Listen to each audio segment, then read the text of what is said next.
Just can't let this season go. I can't let it die. I need to squeeze every last drop of content out of it. So that's why I'm back to do a video long after the season has ended, long after you've all stopped caring. But you should care because your team hasn't achieved anything, hasn't achieved shit until I give it a grade. And that's what I'm going to do today. I'm going to rank all of these League One sides. Look, some of these rankings are going to be absolutely bloody obvious because you know who's had great seasons and you know who's had terrible ones. But there are a few surprises in there, and it is just for fun, and it's only a matter of opinion, but just remember, my opinions are right. There are no timestamps on this video, but I'm going to go through every single team in alphabetical order, so you could just about see where I'm going to start talking about your side, if that's all that you're interested in. Or, here's a novel notion, you can just watch the whole video. God damn it, you selfish sons of bitches. Okay, sorry, probably shouldn't say that. Thanks for watching, everybody, and please hit that like button. That helps me out so much. And if you do hit like, maybe think about subscribing to the channel as well if you like the content. Let's not waste any more time. Let's start ranking these sides. You can see the tier ranker on the screen. You can see the clubs at the bottom, and you can see the different tiers that we have. It starts with S at the top. Why does it start with S at the top? Stop asking questions. That's just a thing, apparently. And then goes down with F at the bottom, which stands for a big fat failure. So let's start with the first side, and that is, of course, Accrington Stanley. Look, everybody always seems to pick Accrington for relegation every single season. If you did it this year, you finally got it right, because Stanley did go down. They did keep getting the odd win throughout the season to keep them in the fight, but from about March onwards, the form hit the skids and they ended up finishing in 23rd place. Although they've been a bit of a git of a side, in my opinion, my humble opinion, Accrington will be missed. But unfortunately, not a good season for John Goleman's side, and Accrington get a D. Next up is Barnsley, and look, it was a brilliant season from the Tykes, but it did end up with that heartbreak at Wembley in the playoffs. Michael Duff's side missed out on promotion by the barest of margins, but they were right up there all the way through the season, fighting with the top three until the very end when they just kind of ran out of steam a little bit. But they will be a lot of people's favourites to get promotion next season. They were extremely strong side at Oakwell, and as I said, they only just missed out with that final last minute Josh Windass header. But Barnsley had a great season and they just miss out on the top mark. Barnsley get an A. Another beaten playoff side, and that is Bolton Wanderers. And Ian Evatt seems to improve this Trotters side every single season. They were fighting for promotion, fighting for playoff spots all the way through the season. And let's not forget, they did win the Pizza World Championships with a massive victory over Plymouth. Very consistent side and very strong at the back, but they just seemed to go off the boil a little bit by the time the playoffs came around. I don't think they played their best football in the playoffs, but in my opinion, they are my early favourites to get promoted next season. Bolton Wanderers get an A. Time for the gas heads now of Bristol Rovers. And look, Bristol Rovers were a promoted side, and I always think if you're a promoted side, your main objective is to stay up, and that is what Joey Barton's side did, and they did it comfortably. The fans will be a little bit worried about the form at the back end of the season. They did not end this season well, and they ended up sliding down to 17th place, and there will be some worries that doesn't get passed over into next season, but I wouldn't worry too much. Very steady performance from the Gas. The Gas get a C. Burton Albion had a very weird season. The Brewers seemed dead and buried at the halfway point. Jimmy Floyd Hasselbank gave them a terrible start. He needed to be replaced, and he was replaced by Dino Marmria. And it didn't get a great start from him, but in January he made some shrewd signings, and boy, did that make a difference. 10 wins in the second half of the season saw them pick up 34 points and saw them finish in 15th place. As I said, rock bottom on Christmas Day and 5 points from safety. They made a superb recovery, and because of that, Burton get a B. Cambridge United and the fake U's pulled off the great escape by beating Forest Green Rovers on the final day of the seasons. Mark Bonner's side did have a good start to the season, and then they had a remarkable end to the season, but in the middle it was pretty terrible. Credit to Cambridge though, because like Burton at times they seemed like relegation was almost a formality until they hit form in the final 9 games of the season, where they won 5 and they drew 1. They survived, but it still was not a good season for Cambridge in my opinion, and although they did survive, I'm going to give them a D grade. Charlton Athletic are up next, and I think a bit of a frustrating season for Charlton fans. It saw a lot of change. I mean, Ben Garner was sacked and Dean Holden came in, but this Addict season just never really seemed to get going. There was never any serious momentum at any point. Plenty of entertaining games, lots of goals at the right end and at the wrong end, but they finished in 10th place, 16 wins, 16 losses. So very much a mixed bag from the Addicts, and they'll be hoping for more next season as they desperately try to climb out of this league. But Charlton Athletic get a C grade. Cheltenham Town and Wade Elliott did a fantastic job with Cheltenham this season. The Robins stayed up comfortably. They were a tough side to beat, especially at home at the Johnny Rock Stadium. And Alfie May was the star of the season and created many magic moments. And without them, Cheltenham really would have struggled. They were one of my picks to go down, but they completely proved that wrong and stayed up comfortably, as I said. Good season for Cheltenham, and because of that, they get a B.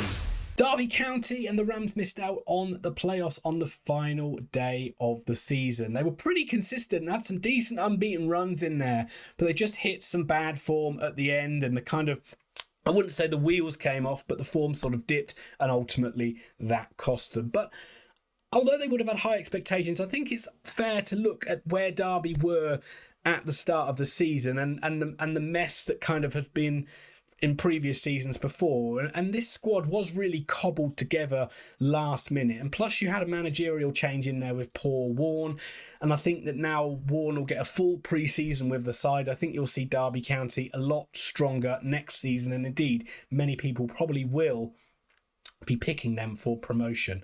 But Derby fans will still be disappointed with not getting into playoffs this time around. But I would say still an encouraging season for Derby, and they fought for promotion all the way through the campaign. Derby County get a B.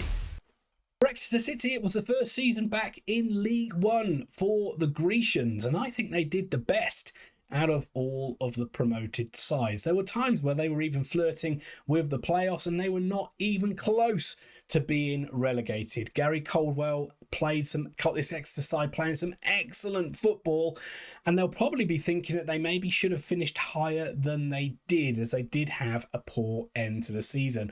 Plenty to be encouraged about for Exeter moving on to next season, but this season certainly was a good one, and they also get a B grade.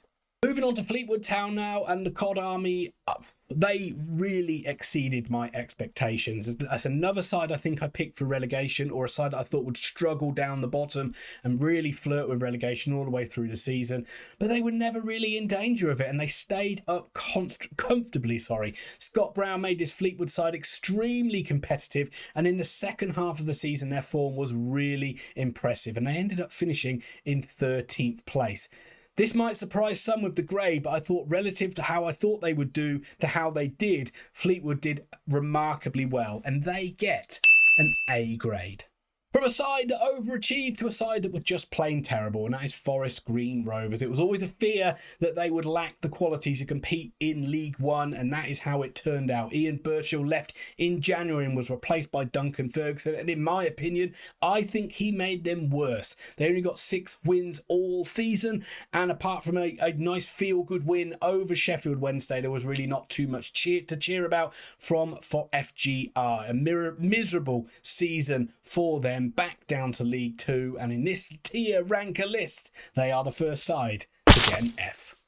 Over to the other extreme now, Ipswich Town, and Ipswich Town were magnificent this season. Second place, 98 points, and thoroughly deserved promotion into the Championship. Kieran McKenna assembled a fantastic squad, and he also managed to deal with the expectations well. After they lost in the fog to Oxford United, I always have to get that little bit in there because it's probably one of the only good things we did over the season. But Ipswich Town never looked back after that point. 19 games unbeaten, including an 8-game winning run. Scored the most goals, conceded the fewest. Of course, Ipswich Town get an S rank. Lincoln City are next in a solid season for the Imps, but certainly not a spectacular one. Mark Kennedy's side finished 11th, and they proved that they were a good side defensively, but not a very good side going forward. They really did struggle to score goals, and it meant for a lot of low-scoring games and a lot of draws. 20 draws in the season was comfortably the most out of all the sides in League One, and it kind of shows where they need to improve for next season. But they were decent enough, they were solid enough, and Lincoln City can see. Over to the Milton Keynes Dons. Wow. From a side that nearly got automatic promotion a couple of years ago to a side that got relegated.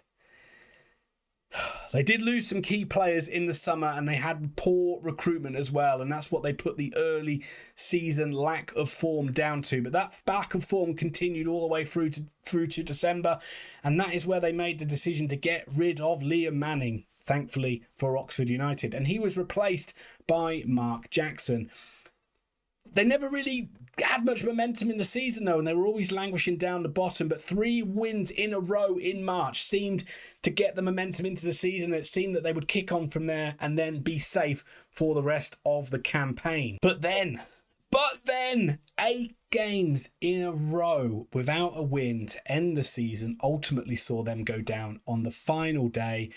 That game where they were 4-1 up against Barnsley, only to draw it 4-4, really seemed to sum up their season, and ultimately it seemed to be the game that cost them. Milton Keynes Dons massively underachieved this year, and they also get an F. Another relegated side now, and that is Morecambe, and Derek Adams' side. Well, they seem to be facing an uphill battle to stay up all the way through the season. They did a remarkable job the season before of staying up, but this time the Shrimps lost their battle and ended up going down. They did take it till the last day of the season, but unfortunately they could not do enough to stay up. If you look at Morecambe's budget compared to other sides, they were always going to struggle, and they were always going to struggle for as long as they were in League One to attract a big enough squad and a talented enough squad in order to stay up. But really it was away from home where Morecambe really struggled to get any points. At home they were pretty decent, and they nearly pulled off a miraculous survival, picking up 10 points from 4 games in April at the back end of the season. But relegation was confirmed with a final day defeat to Exeter, but I'm not going to give them the bottom grade because they did fight tooth and nail against relegation all the way through. One above the bottom for Morecambe, they get a D grade. It's time for my beloved Oxford United. Oxford United, if you followed my channel, you pretty much know my thoughts on Oxford United all the way through the season. It's been at best it was a stalling car kind of a season where the odd good result would keep giving you hope through the early parts of the season that the form might improve and kick on, but then things dramatically and spectacularly fell off a cliff after that game against Ipswich, really, where the club just went into a spiral of losing games. It ended up with Carl Robinson losing his job. Liam Manning came in, and thankfully he was just able to right the ship enough in time to save the U's from relegation. Relegation was not on the cards for any Oxford United fans this season. I would say, like MK Dons, we lost some key players, and it was ultimately that bad recruitment which meant that Oxford United struggled to get any momentum into their season. It was horrible. It was pitiful. And as I said, we nearly went down. So compared to what we were expecting, Oxford United did extremely badly. And they, of course, should do the other finger. Of course, get an F. Peterborough United, how do you sum up this season without talking about that game? Posh were always hovering around the playoffs, and they finally got in there on the final day of the season thanks to a really great win against Barnsley away from home. And Wednesday's win against Derby meant that Peterborough got into the playoffs. Grant McCann was sacked in January, and maybe that was a bit harsh, but they weren't in the best of form, and he was replaced by the ever-reliable white knight in shining armour, and that is Darren Ferguson, coming back to the club again. He did make Peterborough more consistent, and ultimately he did get them into the playoffs. As for the playoffs, well, I'm not going to dwell on it too long because I'm sure you're all sick about hearing about it, Peterborough fans, but and let's just assume it ended after the first leg, and where you did really well in that one. But overall, let's not talk about Hillsborough. It was a good season for Peterborough, and as I said, they fought for promotion all the way through. There'll be some Posh fans that are disappointed that they didn't make a stronger fist at automatic promotion, but I still think that they did a good job to get into the playoffs. And now, with Darren Ferguson, the main man, back again, they will be looking for another promotion next season. Peterborough get a B. Plymouth Argyle. I just feel like I just want to give them like a minute's applause, and that should do it. That should tell you all you need to know about Plymouth, because Stephen Schumacher and Plymouth Argyle, they just can't earn enough plaudits for what they achieved this season. Saying they were brilliant, any words I can use won't do them enough justice. From start to finish, they were fantastic, and they ended up winning the league with 101 points. They're an example of getting their recruitment spot on, and that's exactly what they did. But they also dealt with all the pressure really well throughout the season too, and they bounced back well after every single setback. 13 wins out of 15 at the end of the season saw them hold off a rampaging Ipswich Town and a Sheffield Wednesday side as well. Plymouth fans, you should be really, really proud of your club, and good luck for next season in the Championship. Very, very jealous Oxford United fan here. Of course, you get an S grade. But Pompey are next, and Pompey had a weird season. They finished 8th. But I think it's going to be a very frustrating one for their sides. They only lost 10 games in the season, a very, very hard side to beat, which was the best outside of the 3 promoted sides as well. But the season did seem to peter out. They had a brilliant start under Danny Cowley, but that form turned and he lost his job.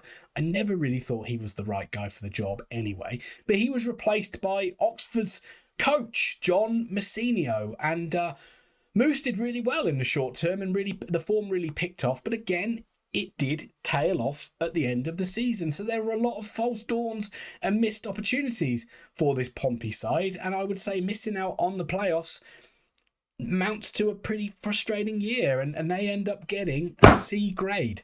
Getting into the final 4 now, moving on to Port Vale, and as I said, another promoted side. And for a promoted side, as I've already said, staying up is the main objective, and Vale did this just.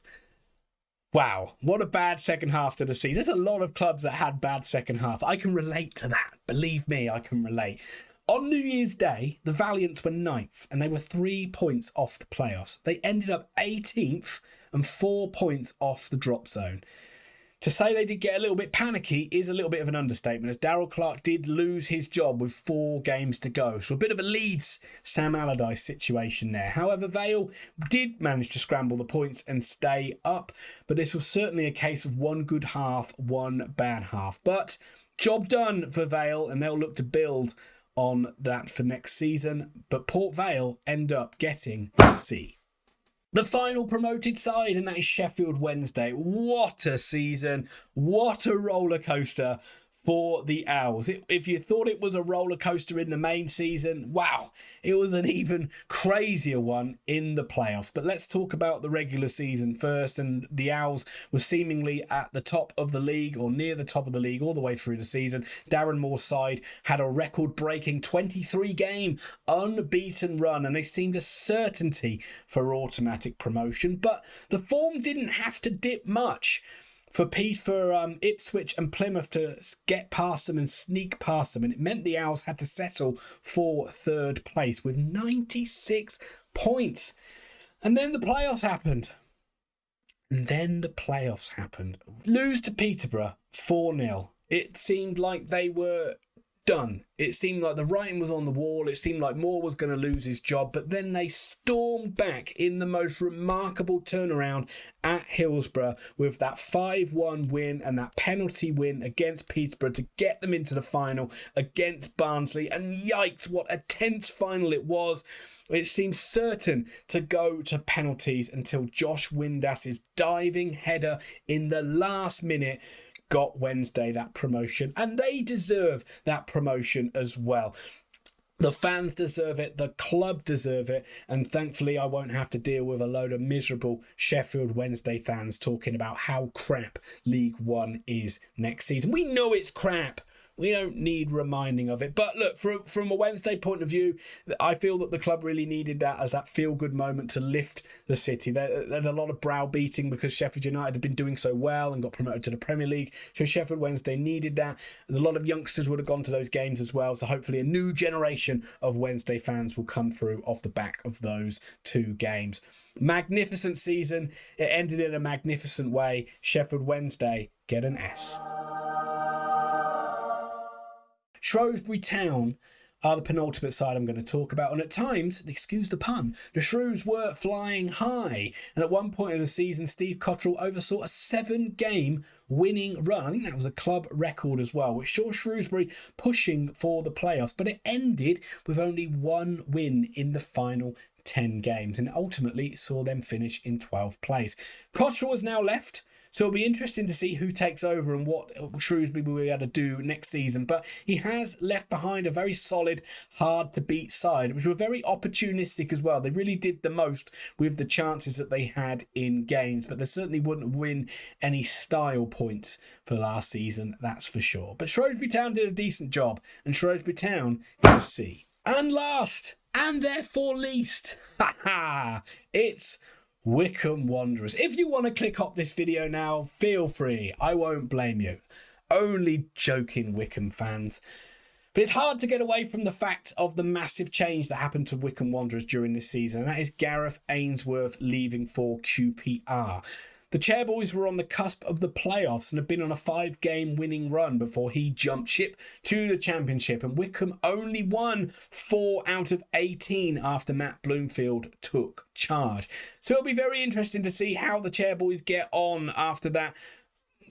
After Gareth Ainsworth, who's been such a massive integral part of that club for so long and did such a good job for so long, is no longer there. But Wycombe did okay this season. I think they'll be a little bit disappointed that they didn't mount a stronger playoff push for longer. They did sort of peter out towards the end, but decent enough for Wycombe. Certainly better than those boys up the road at Oxford. And Wycombe Wanderers end this list with a C.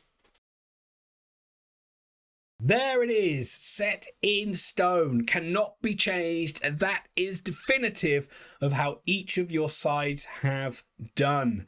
Is it meaningless? No, because my opinions mean absolutely everything. But I hope you enjoyed the video. Let me know where I went wrong, and more importantly, let me know what I got right. But hit like, hit subscribe, and who knows, I might be able to squeeze another League One video out in the coming weeks. Maybe. But other than that, thank you very much for watching. I do appreciate it, and I'll see you soon.